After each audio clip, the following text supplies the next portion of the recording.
ಶೌರ್ಯನ್ ಮೇಲಿನ ಪ್ರೀತಿನೇ ಇಲ್ದಿರುವಾಗ ಯಾಕೆ ಅವ್ರ ಜೀವನದಲ್ಲಿ ಆಟ ಆಡ್ತಿದ್ಯಾ?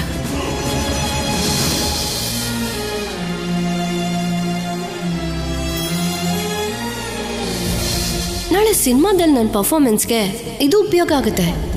ಇಲ್ಲಿಂದಾನೇ ಶುರು ಮಾಡೋಣ. ಎಂತ ಮಾತಂದ್ರಿ ಅಜ್ಜಿ?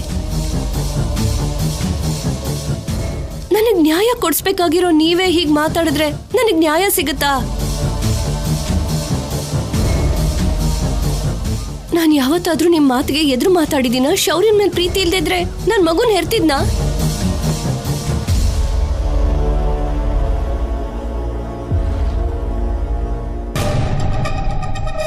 ಹಾಗೇನು ಯೋಚನೆ ಮಾಡ್ದೇನೆ ನೀವು ಹೀಗ್ ಮಾತಾಡ್ತಿದ್ರೆ ನಾನು ಏನಾಗ್ಬೇಕು?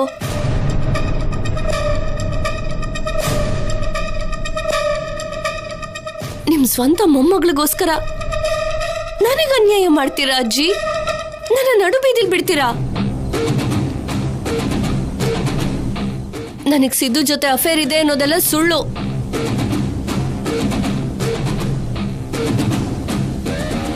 ಅದು ನನ್ ಮೇಲೆ ಬಂದಿರೋ ಆರೋಪ ಮಾತ್ರನೇ.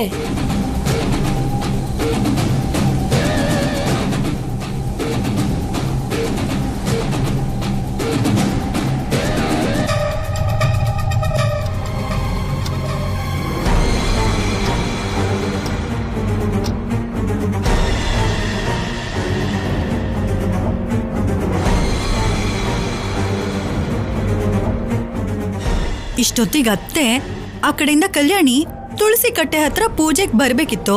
ಇನ್ನೂ ಯಾಕೆ ಬಂದಿಲ್ಲ ಇವರು? ಕೋರ್ಟ್ ತೀರ್ಪು ಬಗ್ಗೆ ಯೋಚನೆ ಮಾಡ್ತಾ ಇವ್ರಿಗೆ ನಿದ್ರೆ ಬಂದಿಲ್ವೇನೋ ಪಾಪ.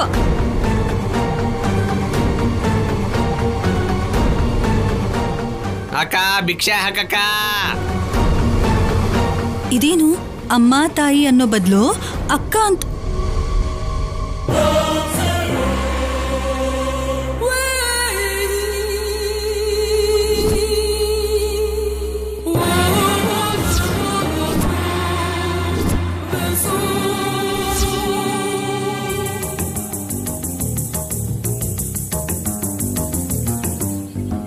ಅಯ್ಯೋ ಇವನ್ ಮತ್ತ್ಯಾಕೆ ಬಂದ ಇಲ್ಲಿ?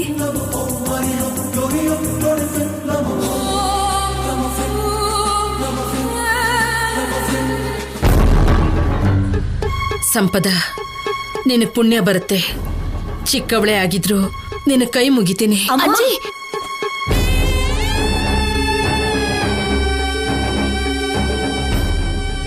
ನೀವ್ ಯಾರಿಗೂ ಕೈ ಮುಗ್ದು ಬೇಡ್ಕೊಳ್ಳೋ ಅವಶ್ಯಕತೆ ಇಲ್ಲ.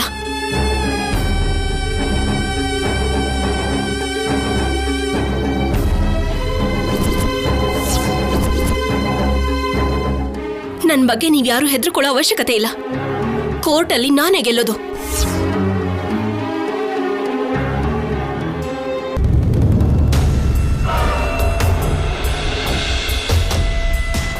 ಹೇಗ್ ಗೆಲ್ತೀಯ ಕಲ್ಯಾಣಿ? ಆಧಾರಗಳನ್ನೆಲ್ಲ ತನಗ್ ತಕ್ಕ ಹಾಗೆ ಬದಲಾಯಿಸ್ಕೊಂಡಿದ್ದಾಳೆ.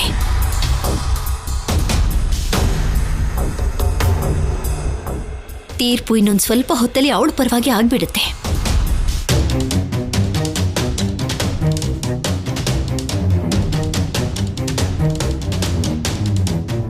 ಏನು ಬೆಳಗ್ಗೆ ಬೆಳಗ್ಗೆನೆ ಮೀಟಿಂಗ್ ಇಟ್ಕೊಂಡಿದ್ದಾರೆ, ಅದಕ್ಕೆ ಯಾರು ಆಚೆ ಬಂದಿಲ್ವಾ?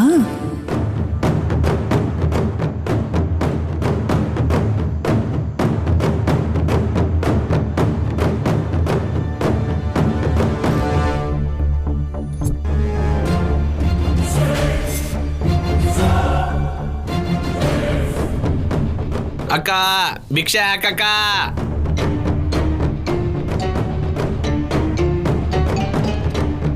ಇವನ್ ಯಾರು ಬೆಳಿಗ್ಗೆ ಬೆಳಿಗ್ಗೆನೆ ಬಂದು ನಿಂತಿದ್ದಾನೆ? ಇಷ್ಟು ಬೆಳಿಗ್ಗೆನೆ ಏನಿರತ್ತೆ? ಪಲ್ಲವಿ, ಅವನ್ನ ಹೋಗು ಅನ್ನು. ಹಾಗನ್ಬೇಡಿ ಅತ್ತೆ. ಕೋರ್ಟಲ್ಲಿ ಕೇಸ್ ಇದೆ ಅಲ್ವಾ, ಸ್ವಲ್ಪ ಅಕ್ಕಿನಾದ್ರೂ ಹಾಕ್ತೀನಿ. ಸೆಂಟಿಮೆಂಟಲ್ಲಿ ನನ್ಗೆ ಒಳ್ಳೇದಾಗತ್ತೆ.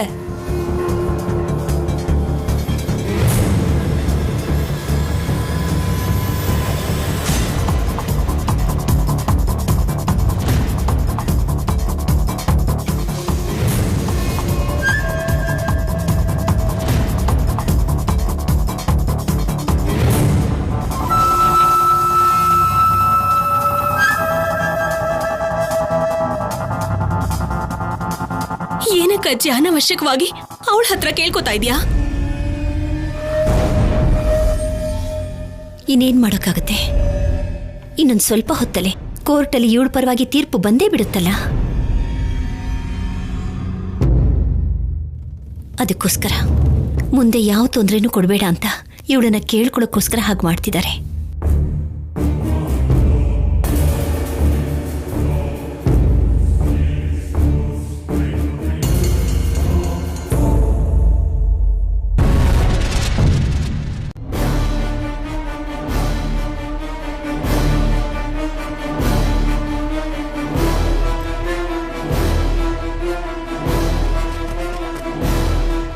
ಮೊದ್ಲೇ ಪರಿಸ್ಥಿತಿ ಚೆನ್ನಾಗಿಲ್ಲ, ನೀನ್ ಯಾಕೆ ಬಂದೆ ಸಿದ್ದು? ಪರಿಸ್ಥಿತಿ ಚೆನ್ನಾಗಿಲ್ದೇ ಇರೋದು ನಮ್ದು, ನಿನ್ಗಲ್ವಲ್ಲ?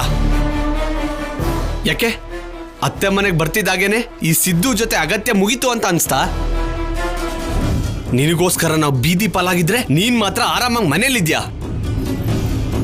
ಅದು ಸಾಲಲ್ಲ ಅಂತ ಅವ್ರ ಬಂಗಾರನ ಕಾಪಾಡೋದಕ್ಕೆ ಅದು ನಕಲಿ ಒಡವೆ ಅಂತ ನನಗೆ ಸುಳ್ಳು ಹೇಳಿ ಅಸಲಿ ಒಡವೆನ ನನ್ನ ಕೈಯಾರ ನಾನೇ ಕೊಡೋ ಹಾಗೆ ಮಾಡಿದೆ. ನಂಬಿಸಿ ನನಗೆ ಮೋಸ ಮಾಡ್ತೀಯ. ನಿನ್ನನ್ನು ಬದುಕೋಕ್ ಬಿಡಲ್ಲ. ಸಿದ್ದು, ನಾನು ನಿನಗೆ ಮೋಸ ಮಾಡೋದು ಅಂದ್ರೇನು? ನೀನ್ ಹಾಗೆ ನಾನು ಅವ್ರ ಮಾತು ನಂಬಿ ಮೋಸ ಹೋಗಿದ್ದೀನಿ. ನಿಲ್ಸು ನಿನ್ನ ನಾಟಕನ.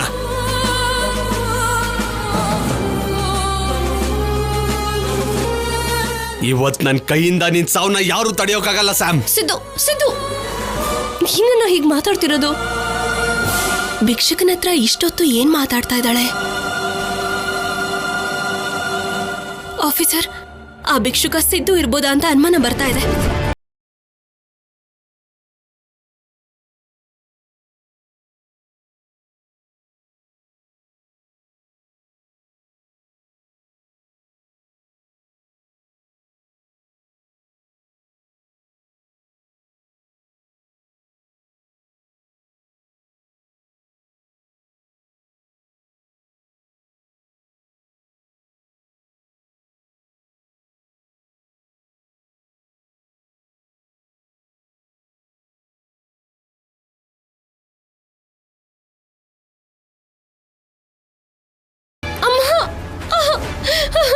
ಸಿದ್ದು ನನ್ನ ಸಾಯಿಸ್ಬಿಟ್ಟ ಅಮ್ಮ.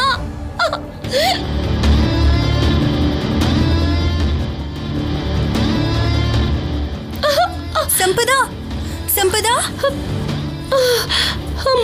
ಸಂಪದ, ಸಂಪದ, ಸಂಪದ ಏನಾಯ್ತು? ಸಂಪದ ಏನಾಯ್ತು? ಸಂಪದ, ಸಂಪದ, ಅಮ್ಮ.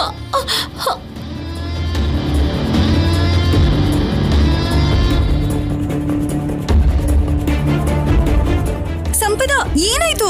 ಆ ಸಿದ್ದು ನನ್ನ ಸಾಯಿಸ್ಬೇಕು ಅಂತ ನೋಡ್ತಾ ಚಿಕ್ಕಮ್ಮ. ಹಾ, ಅಯ್ಯೋ ಏನಮ್ಮ ರಕ್ತ? ನನ್ನನ್ನು ಕರೀದೇನೆ ಮತ್ತೆ ಯಾವ ಪೂಜೆ ಶುರು ಮಾಡ್ಬಿಟ್ರಿ?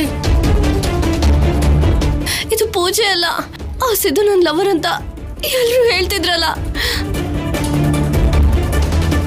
ನೋಡಿ, ಅವನೇ ನನ್ನ ಸಾಯಿಸ್ಬೇಕು ಅಂತ ನೋಡ್ದ.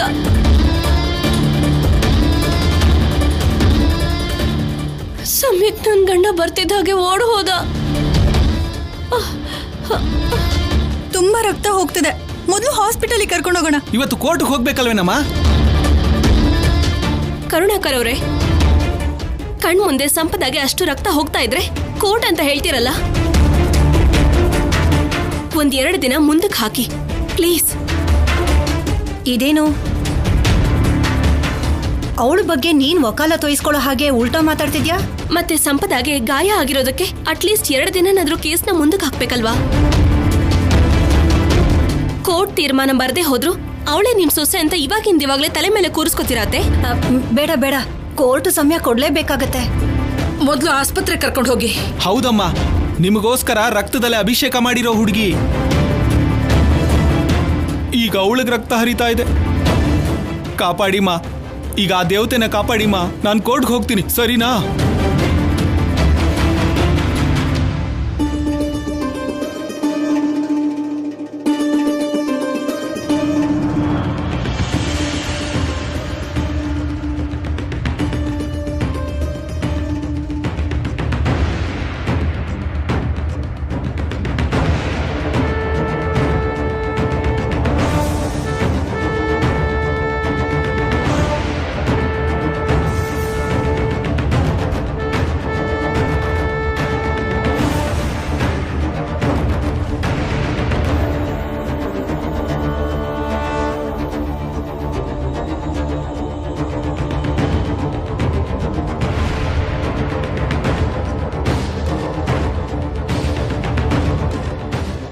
ಬೇಗ ಹೋಗು.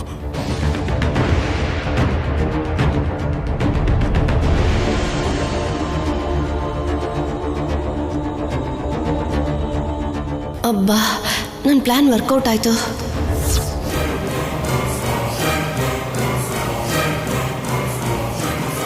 ಇವತ್ ನನ್ನ ಕೈಯಿಂದ ನಿನ್ ಸಾವನ್ನ ಯಾರು ತಡೆಯೋಕ್ಕಾಗಲ್ಲ ಸ್ಯಾಮ್. ಸಿದ್ದು ಸಿದ್ದು, ನೀನ್ ಹೋಗಿರೋ ಬಂಗಾರದ ಬಗ್ಗೆ ಯೋಚನೆ ಮಾಡ್ತಿದ್ಯಾ? ನನ್ಗೊಬ್ಬ ದೊಡ್ಡ ಡೈರೆಕ್ಟರ್ ಸಿನಿಮಾದಲ್ಲಿ ಹೀರೋಯಿನ್ ಆಗಿ ಚಾನ್ಸ್ ಸಿಕ್ಕಿದೆ. ಡೈರೆಕ್ಟರ್ ಫೋನ್ ಮಾಡಿ ನನ್ನ ಹತ್ರ ಮಾತಾಡಿದ್ರು. ನಾನು ಆಡಿಷನ್ಗೆ ಹೇಗೆ ಹೋಗ್ಬೇಕು, ಕೋರ್ಟ್ ಕೇಸ್ನ ಹೇಗೆ ಮುಂದಕ್ಕೆ ಹಾಕ್ಬೇಕು ಅಂತ ಯೋಚನೆ ಮಾಡ್ತಿದ್ದೆ. ಆ ಭಿಕ್ಷುಕ ಸಿದ್ದು ಇರ್ಬೋದಾ ಅಂತ ಅನುಮಾನ ಬರ್ತಾ ಇದೆ.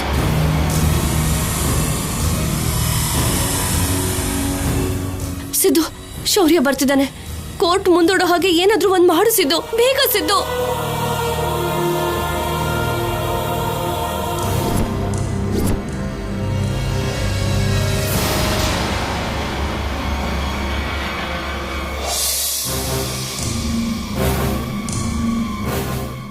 ನನಗೆ ಮೋಸ ಮಾಡ್ತೀಯ ಅಂದ್ರೆ ನಿನ್ನ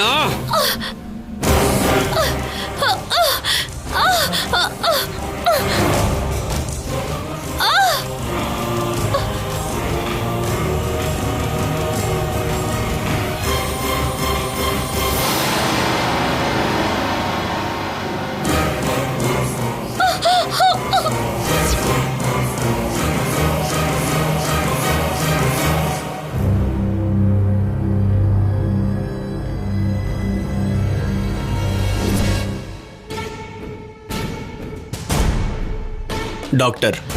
ಏನ್ ಸರ್, ಏನ್ ಪ್ರಾಬ್ಲಮ್? ಒಂದ್ ಚಿಕ್ಕ ಸುಳ್ಳು ಹೇಳಬೇಕು. ಅಗತ್ಯಕ್ಕೆ ತುಂಬಾ ಜನ ಸುಳ್ಳು ಹೇಳಿ ಅಂತಾರೆ, ಆದ್ರೆ ಸುಳ್ಳು ಹೇಳೋದಕ್ಕೆ ಏನ್ ಟ್ರೀಟ್ಮೆಂಟ್ ಇರುತ್ತೆ ಹೇಳಿ? ಸುಳ್ಳು ಹೇಳಬೇಕಾಗಿರೋದು ನೀವು. What nonsense are you talking? ಇವಾಗ ಒಬ್ಳು ಪೇಷಂಟ್ ಬರ್ತಾಳೆ, ಗಾಯ ಆಗಿ ರಕ್ತ ಬರ್ತಿರೋ ಹಾಗೆ ತುಂಬಾ ಆಕ್ಟಿಂಗ್ ಮಾಡ್ತಾಳೆ. ನೀವು ಅದು ನಿಜಾನೇ ಅಂತ ಅವ್ರ ಜೊತೆ ಬಂದಿರೋರ್ನ ನಂಬಿಸಿ ಟ್ರೀಟ್ಮೆಂಟ್ ಮಾಡೋ ಹಾಗೆ ನಾಟಕ ಮಾಡಿ ನಿಮ್ ದುಡ್ಡು ನೀವು ತಗೊಳ್ಳಿ. ನೋ. ಎಸ್ ಅಂದ್ರೆ ನಿಮ್ಗೆ ಯಾವುದೇ ಥರದ ತೊಂದರೆ ಇರಲ್ಲ.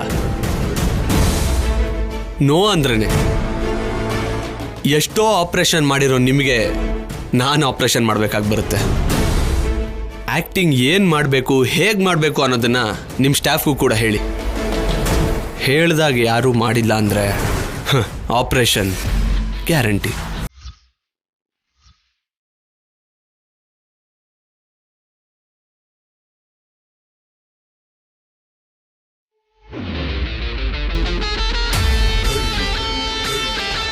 ಅರೆ ಡಾಕ್ಟರ್, ಬ್ಲಡ್ ತುಂಬಾ ಹೋಗಿರೋ ಆಗಿದೆ. ತಕ್ಷಣ ಆಪರೇಷನ್ ಥಿಯೇಟರ್ ಕರ್ಕೊಂಡೋಗಿ. ನೀವಿಲ್ಲೇ ಇರಿ.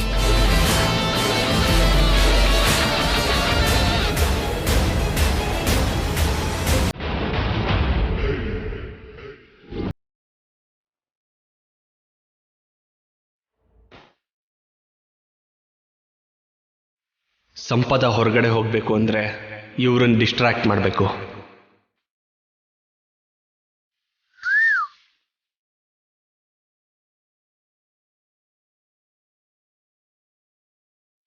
ಸಿದ್ದು, ಸಿದ್ದು, ಏಯ್ ಸಿದ್ದು ನಿಲ್ಲು. ಏಯ್ ಸಿದ್ದು, ಸಿದ್ದು ನಿಂತ್ಕೊಳ್ಳೋ. ಏಯ್ ಸಿದ್ದು, ಸಿದ್ದು ನಿಲ್ಲು.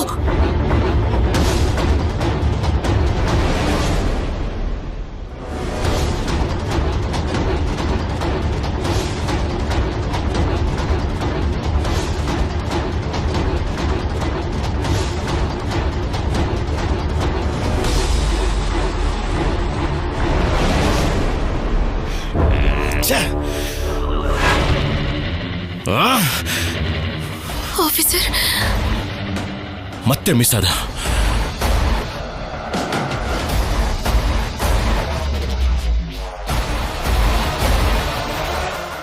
ಹೋಗೋಣ ಬನ್ನಿ.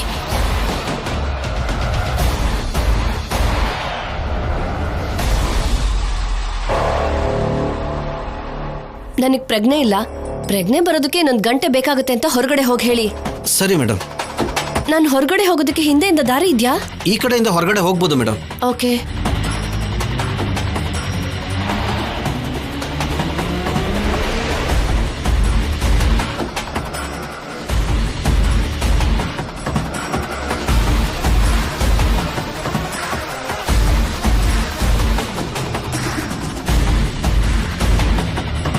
ಡಾಕ್ಟರ್, ಸಂಪದ ಹೇಗಿದ್ದಾಳೆ?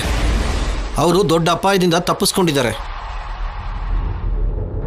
ಬ್ಲಡ್ ತುಂಬಾ ಹೋಗಿದೆ. ಟ್ರೀಟ್ಮೆಂಟು ಮಾಡಿದ್ದೀವಿ. ಪ್ರಜ್ಞೆ ಬರೋದಕ್ಕೆ ಇನ್ನೂ 1 ಗಂಟೆ ಆಗ್ಬೋದು. ಏನೂ ಪ್ರಾಬ್ಲಮ್ ಇಲ್ಲ ಅಲ್ವಾ ಡಾಕ್ಟರ್? ಇಲ್ಲ. Thank you doctor. ವೆಲ್ಕಮ್.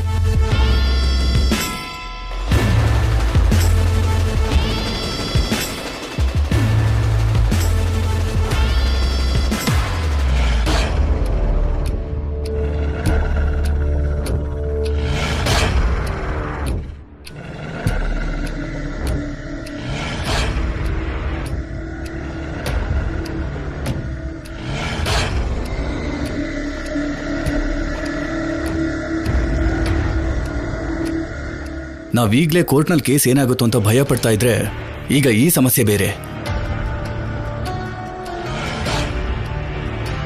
ಜಗಳ ಆಗಿದ್ದು ಸಿದ್ದು ಸಂಪದ ಮಧ್ಯೆ ಆದ್ರೂ ಆ ಗಾಯನ ತೋರಿಸಿ ಅದು ಕೂಡ ನಮ್ಮಿಂದನೇ ಆಗಿದ್ದು ಅಂತ ಕೋರ್ಟಲ್ಲಿ ಏನ್ ಜಗಳ ಮಾಡ್ಬಿಡ್ತಾಳೋ ಅಂತ ನನ್ನ ಭಯ. ಅದು ನಿಜನೇ ಶಿವರಾಮ್. ಉಪಯೋಗ ಆಗುತ್ತೆ ಅನ್ಕೊಂಡ್ರೆ ಹೆತ್ತ ಮಗು ಪ್ರಾಣನ ಕೂಡ ಉಪಯೋಗಿಸ್ಕೊಳ್ಳೋಳು ಸಂಪದ. ನೀನ್ ಅಂದ್ಹಾಗೆ ಮಾಡಿದ್ರೂ ಮಾಡ್ತಿರ್ತಾಳೆ. ಅಷ್ಟಕ್ಕೂ ಅವಳನ್ನ ನನ್ನ ಮಗನು ಕೊಟ್ಟು ಮದ್ವೆ ಮಾಡಿಸಿದ್ದೆ ನಾವು ಮಾಡಿದ ದೊಡ್ಡ ತಪ್ಪು. ಯಾವ ಘಳಿಗೆಯಲ್ಲಿ ಮನೆ ಕಾಲಿಟ್ಲೋ ಏನೋ, ಯಾವ್ದಾದ್ರೂ ಒಂದು ಕಾರಣಕ್ಕೆ ಜಗಳ ತೆಗೆದು ಮನೇಲಿ ಶಾಂತಿನೇ ಇಲ್ದಂಗೆ ಮಾಡಿದ್ದಾಳೆ.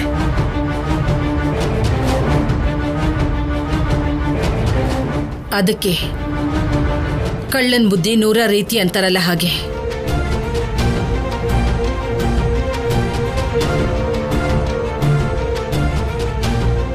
ಶೌರ್ಯ, ಹೇಗಿದೆ ಸಂಪದಂಗೆ?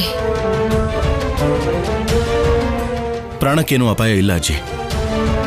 ಸಂಜೆ ಅಷ್ಟರಲ್ಲಿ ಡಿಸ್ಚಾರ್ಜ್ ಮಾಡ್ತೀವಿ ಅಂತ ಹೇಳಿದ್ದಾರೆ. ಹೋಗ್ಲಿ ಬಿಡು. ಅವಳಿಗೆ ಏನಾಗ್ಬಿಟ್ಟಿತ್ತು ಅಂತ ಎಲ್ರಿಗೂ ಗಾಬರಿ ಆಗ್ಬಿಟ್ಟಿತ್ತು. ಒಟ್ನಲ್ಲಿ ನಿಮ್ಮ ಸಂಬಂಧ ಗಟ್ಟಿಯಾಗಿದೆ ಅನ್ನೋದಕ್ಕೆ ಇದೇ ಉದಾಹರಣೆ. ಕೋರ್ಟ್ ಕೇಸ್ ಮುಂದಕ್ಕೆ ಹೋಗಿದೆ ಅಲ್ವಾ? ಸಂಪದನ್ ಪ್ರಾಣಕ್ಕೇನು ಅಪಾಯ ಇಲ್ಲ. ಕೋರ್ಟ್ ತೀರ್ಪು ಕೂಡ ಮುಂದಕ್ಕೆ ಹೋಗಿದೆ. ಇಲ್ಲಿವರೆಗೂ ಏನಾಗುತ್ತೋ ಏನೋ ಅಂತ ಒಂಥರ ಟೆನ್ಷನ್ ಆಗಿದ್ವಿ ಅಲ್ವಾ? ಈಗಾದ್ರೂ ಸ್ವಲ್ಪ ಸಮಾಧಾನವಾಗಿರಿ. ಅಷ್ಟಕ್ಕೂ ಈ ಸಿದ್ದು ಸಂಪದ ಮೇಲೆ ಕೈ ಮಾಡೋದು ಅಂದ್ರೇನು? ಇದೇನೋ ಹೊಸದಾಗಿದೆಯಲ್ಲ. ನನಗೂ ಅದೇ ಅನುಮಾನ ಬರ್ತಿದೆ. ಸಂಪದಂಗೋಸ್ಕರ ನಮ್ಮ ಮೇಲೆ ದಾಳಿ ಮಾಡೋನು, ನೇರವಾಗಿ ಅವಳ ಮೇಲೆ ದಾಳಿ ಮಾಡೋದೇನು, ಸಂಪದ ಹಾಸ್ಪಿಟ್ಲಿಗೆ ಅಡ್ಮಿಟ್ ಆಗೋದೇನು, ನನಗೇನು ಅರ್ಥ ಆಗ್ತಿಲ್ಲ. ಶೌರ್ಯ, ಆ ಸಿದ್ದು ಸಿಕ್ಕಿದ್ರೆ ಈ ಸಲ ನನಗೊಪ್ಸು. ಮಾವಿನಕಾಯಿ ಕತ್ತರಿಸಿದ ಹಾಗೆ ತುಂಡಾಗಿ ಕತ್ತರಿಸಿ ಅವನ್ನ ಉಪ್ಪಿನಕಾಯಿ ಹಾಕ್ಬಿಡ್ತೇನೆ.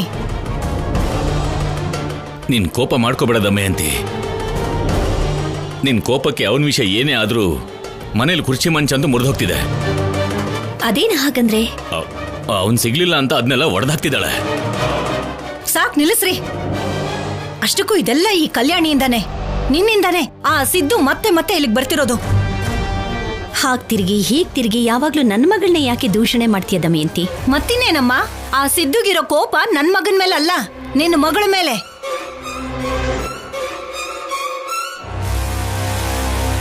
ಅಷ್ಟಕ್ಕೂ ಇಲ್ಲಿ ನಡೀತಿರೋದಕ್ಕೂ ನೀನ್ ಮಾತಾಡ್ತಿರೋದಕ್ಕೂ ಸಂಬಂಧ ಇದೆಯಾ ದಮಯಂತಿ?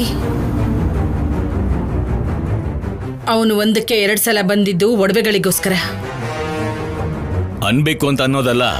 ಕಲ್ಯಾಣಿಗೋಸ್ಕರ ಬಂದ್ರೆ ಸಂಪದಕ್ಕೆ ಯಾಕೆ ಹೊಡೆದೋಗ್ತಾನ ಅವನು?